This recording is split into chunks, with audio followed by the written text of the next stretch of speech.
күн салқындап қалды, соған байланысты уже балаларға қалыңдау киімдерге заказ беретін боламыз. Мен уже таңдап қойдым. Мынандай шалбарлар балаларға. Осындай шалбарлар заказ береміз. Сосын мынандай қысқа арналған, суыққа арналған осындай размерлермен.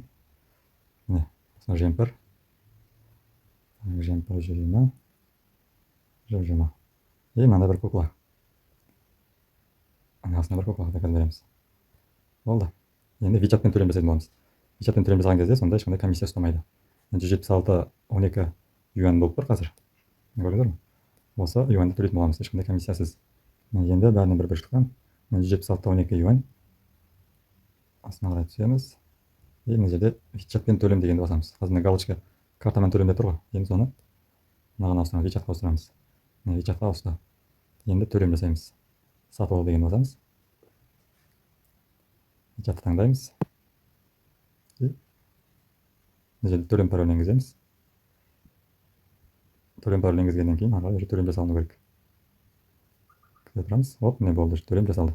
176 ешқандай комиссия ұстаған жоқ. Қандай ақшаға сатып алдыңыз, сол ақшаға сатып алды, ешқандай комиссиясыз. Осылай вичатпен төлем жасаңыздар болады. TikTokқа тіркелеміз, лайк басамыз, поделиться басамыз.